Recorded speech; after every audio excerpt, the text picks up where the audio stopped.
Hey everyone, this is a tutorial on Adobe Illustrator and how to use the pen tool. So we're going to review how to set up a document and how to design using type. So first we're going to do Create New to set up our document, and the first important thing is to name your document. So you will name it your name underscore name tag. We are going to practice using text to create a name tag. So with the width set to 11 and the height set to 4.5, be sure that it's on inches. If not, you can select the drop down and click inches. The rest of the presettings are okay. We're going to keep it as CMYK color mode for print. Okay, so here is our artboard, and the first step is to type your name.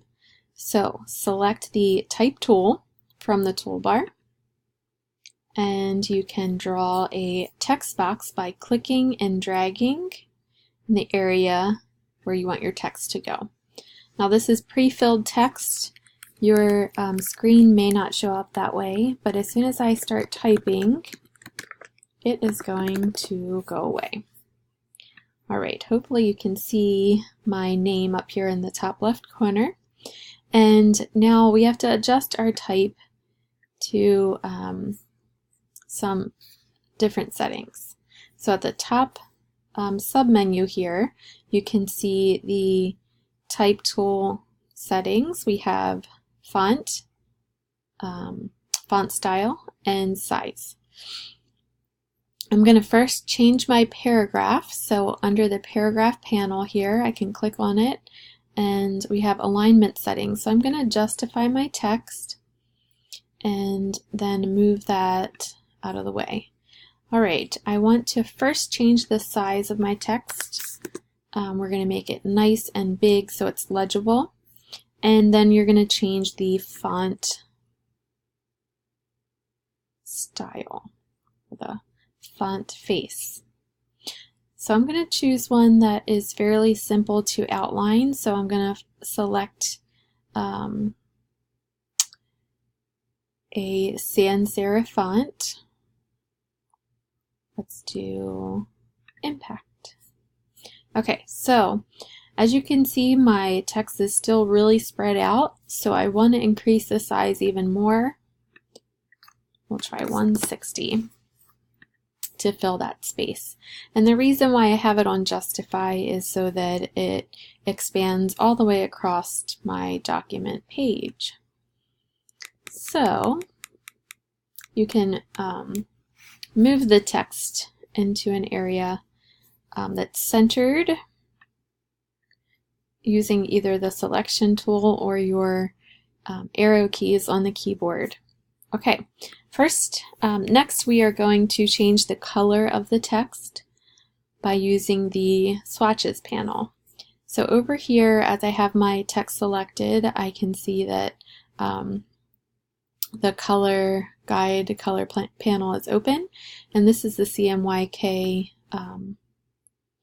color options. So when I click my eyedropper tool, it is giving me all kinds of different color options, and I'm going to choose a color that I like, and then it will apply to what object is selected or what text is selected. And down here in our fill box, you can see that is the selected color. That's also updated. The other panel that we can choose colors from is this swatch panel. So if I want to choose a preset color, I can scroll down and look at my options there as well. Alright, next I want to lock my object so that I can get into using the pen tool to trace. So I'm going to go to the top of the screen to Object, Lock, Selection.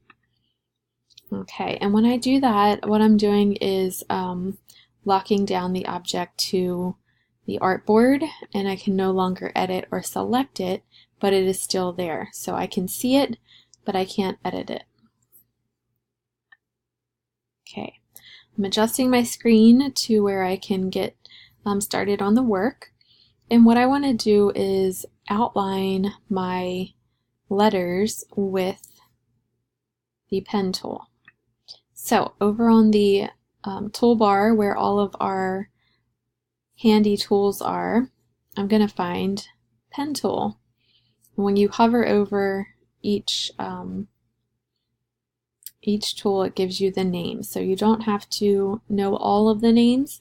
You can scroll through if you're not sure. Okay, I'm going to start with my first letter and find a corner point where I can begin to trace the outline.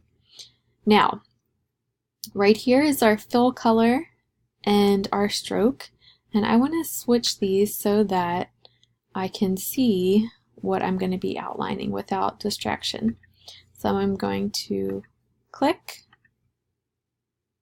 and just go around and making a path around the letter M. So by pointing and clicking at each